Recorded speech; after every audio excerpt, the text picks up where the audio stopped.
Welcome to the Deep Dive. Today, we're exploring something really fascinating. It's an idea that kind of pushes back against our usual way of thinking. Have you ever been given an instruction, maybe some guidance, that just didn't seem logical? Like on the surface, it made zero sense. But maybe, just maybe, you had this feeling it held Well, a key to something. That's exactly what we're diving into today. We're looking at an excerpt from Rhapsody of Realities by Pastor Chris, specifically the devotional for August 16th. And our mission really is to unpack the insights it offers about action and faith. We're just looking at the perspective in this text, exploring what it presents. right. And the core idea here is it's pretty profound, actually. It's this concept of acting on a certain kind of word, an instruction, without stopping to question it, even if your brain is screaming, that makes no sense. Mm, And the source suggests this approach is, well, it calls it a shortcut. a shortcut to what? And I'm quoting here, miracles, testimony, provision, peace, joy, and victory. So it's setting up a big claim right from the start, challenges our usual approach. Okay, interesting. Let's dig into the stories it uses. The first one it brings up is pretty well known, the wedding in Cana from the Gospel of John. So you've got this wedding feast, a celebration, but then disaster strikes, or potential disaster anyway. Yeah, they ran out of wine, which back then was a huge deal, Yeah. a real social fumble. Right, and that's where Mary, Jesus' mother, comes in. Mm-hmm. The source highlights her role here. It really does. She tells the servants something crucial. The devotional quotes her, "Whatsoever he saith unto you, do it." Whatsoever he saith unto you, do it. Exactly. And the source presents this as like a foundational principle for what follows. It emphasizes her faith. She says this before Jesus has actually given any specific instruction about the wine. It's all about her trust. Okay, so then Jesus does give instructions, and they are, well, a bit odd, aren't they? Definitely not what you'd expect. He tells the servants, fill the water pots with water. Mm. 6 big stone jars, apparently. Mm. And the text emphasizes they just did it. No questions asked, filled them right to the brim. Uh-huh. Total obedience. But then comes the really strange part. He says, okay, now draw some out and take it to the governor of the feast. Right. Take the water to the head waiter, basically. And again, the source points out they just obeyed. No hesitation. Imagine being that servant. You're carrying water, pretending it's wine. Must have felt incredibly awkward or maybe even foolish, but they acted. Yeah. And the result, the source describes how that water became the finest wine. The governor is amazed, has no idea where it came from. Wow. So the devotional draws a direct line. Their immediate, unquestioning action led straight to this, well, miracle. That link between simply doing it, even when it's weird, and the extraordinary outcome. That seems to be the core point here. Precisely. It's presented as cause and effect, but the cause defies conventional logic. Okay, that Cana story is compelling. Simple instruction, big result. But what about when the instruction isn't just odd, but seems, well, totally impossible? This is where the source brings in another example, right? From Matthew's Gospel. Yeah, Matthew 17. This one involves Peter and paying the temple tax, the tribute money. And this instruction is, well, it's really out there. Okay, I'm ready. What did Jesus tell Peter to do? He tells him, basically, go to the lake, throw in a fishing line, catch the first fish that bites, Right. and when you open its mouth, you'll find a coin inside, enough to pay the tax for both of you. Wait, seriously?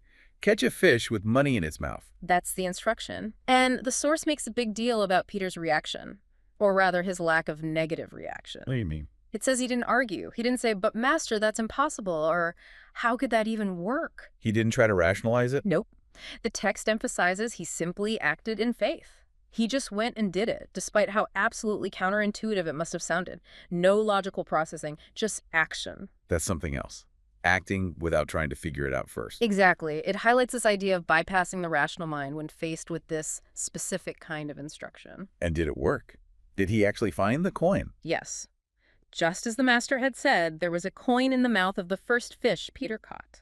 Incredible. So, 2 stories, both with seemingly illogical instructions, both resulting in success after immediate, unquestioning action. That's the connection the source is making. It uses these examples to build its main argument, which is that God's word, as this devotional presents it, transcends logic, science, and technology. Transcends logic. Yeah, the idea is that if you try to apply your normal human reasoning or scientific understanding to these kinds of divine instructions, you'll get stuck. So, trying to figure it out is actually presented as a barrier. That's what the source implies, yes. that the very act of rationalizing, of demanding it makes sense first, can prevent the outcome promised by the instruction. It raises that question, doesn't it? What happens if we prioritize our logic over this kind of directive?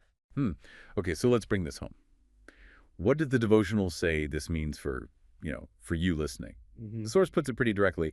When the Lord speaks, his word is final. Act on it without hesitation. That's a strong statement. It is very direct. It really pushes against how we usually operate, doesn't it? Yeah, We're trained to analyze, to weigh pros and cons, to use logic. absolutely. Plan, predict, control based on reason. But this suggests a different path. A path where direct, unreasoned action, prompted by a specific kind of word, is actually the way forward. It kind of flips the script. It does. And the promise attached to following that path, according to the source, is significant. Remember, in his words and instructions lie your miracle, your testimony, your provision, peace, joy, and victory. That's the ultimate outcome proposed. So the source ties all those positive things directly to this principle of acting without hesitation on that specific word. Yes, it presents it as the pathway to accessing those things. It's worth noting, though, that in both stories, while the command was illogical, the action was still physical. Fill jars, cast a line. Right, it wasn't just wishing. It involved doing something tangible. Exactly. So acting on faith here isn't passive. It's presented as an active physical step, even if the reasoning behind it is baffling. An active engagement with reality, just unconventionally directed. So that's our deep dive for today, looking at this idea presented in the source about the power of acting immediately on a given word, even when it seems to fly in the face of logic or science. It's about a kind of trust, isn't it? A trust in the instruction itself superseding your own understanding. It definitely gives you something to think about. It does. Maybe think about this. Are there areas in your own life where you feel stuck? Where maybe you're overthinking, over-rationalizing? What might happen, just hypothetically, if faced with something that felt like a clear, albeit strange, instruction? You just acted, without the usual mental debate. And maybe thinking about how actively embracing that understanding, as described here, could actually change your daily experience. Something to definitely ponder on. What could that look like for you day to day? For more information on how you can grow spiritually using Rhapsody of Realities, please visit our website, www.rhapsodyofrealities.org, or you can also visit rin.rhapsodyofrealities.org/salvation. Thank you.